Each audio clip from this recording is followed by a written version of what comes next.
You'll not miss the colour, will you?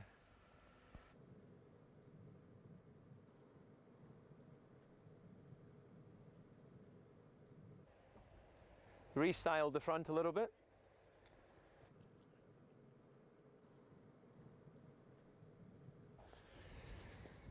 So, check out the interior.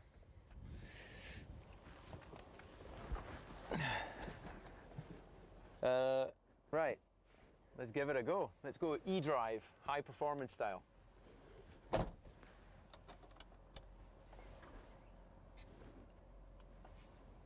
Well, I think I've engaged drive.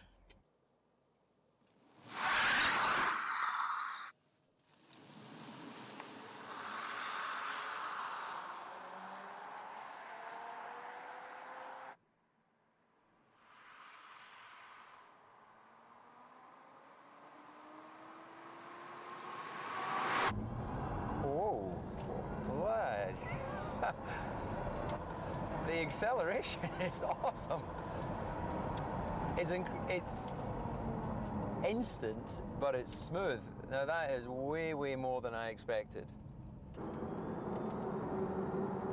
Try and not hit any of the cones.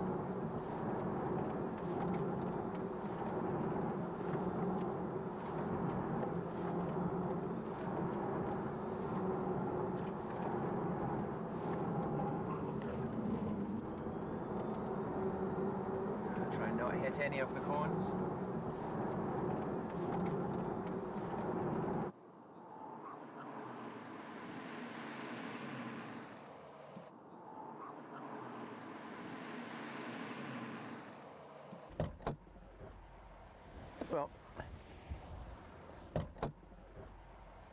Well, first experience of electric car. You will not believe the performance. I'm running through these cables here. Yeah. Those clever electronics. Well, you can really see the future for electric cars with this vehicle. And the colour now, you know, when I first saw the colour, I thought, I'm not sure.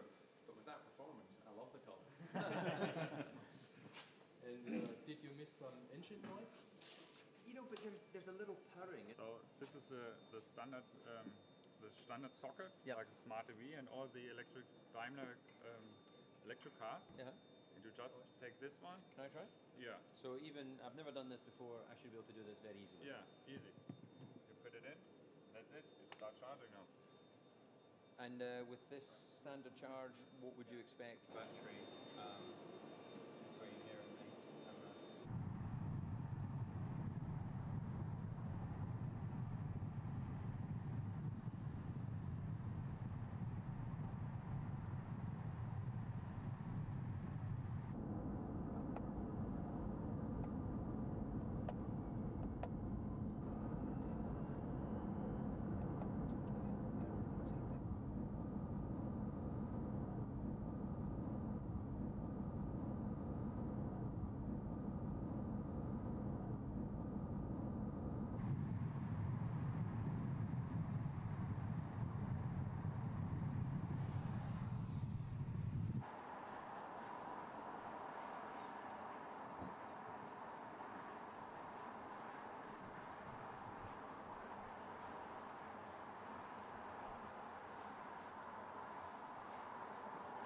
In many ways, it's more responsive than the standard V8 because it's not having to wait for a small delay when the driver's asking for fuel to go in the engine.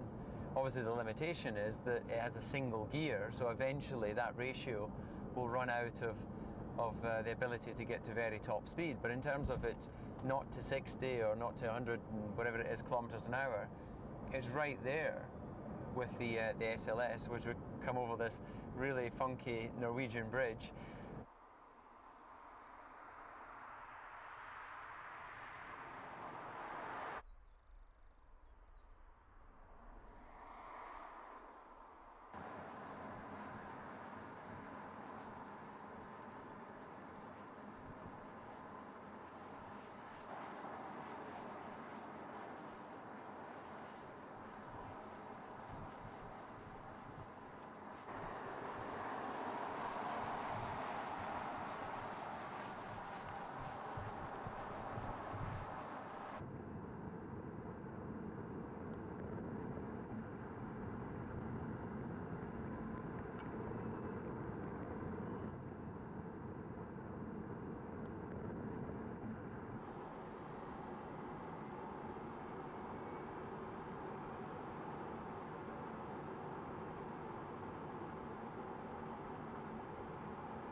the performance in terms of the torque when you leave from a pull-away is so constant. You know, there's no hesitation, which obviously, you know, with a naturally combustion engine, you're always going to have a small hesitation there.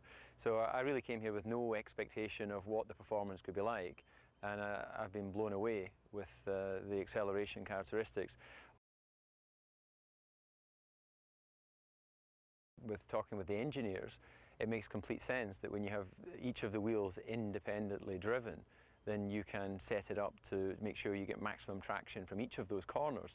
Because of course, if you go in a straight line, then it's a lot easier to get the maximum out of each tyre. But suddenly when you start to have corners and lateral G, and naturally you have roll in the car, then of course each footprint has more or less grip available.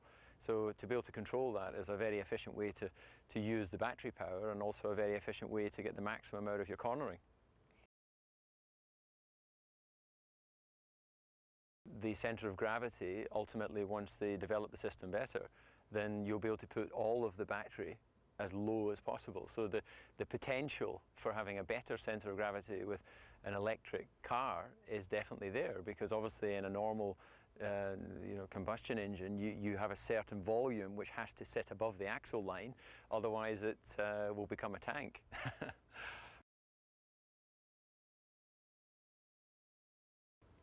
Well, it's a single gear, and this is obviously designed to operate to a certain top speed. Obviously, if you wanted to achieve very high speeds beyond normal road car driving, then you would need to set the gearing accordingly. But for the sort of driving we're doing here, you just accelerate. You simply pull away. There's no fear of being outside the torque characteristic of the engines, because it's a constant torque from when you start to accelerate.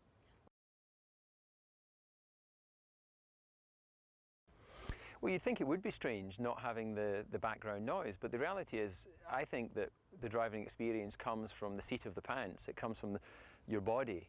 You don't drive because of your ear. You know, we're used to having the noise of powerful engines, so that becomes our sort of reference.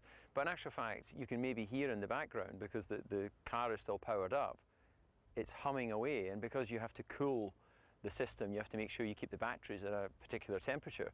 There is like a noise of the car ticking over, and of course once you accelerate, there's a whining of the moving parts and the actual car itself. So you have the sensation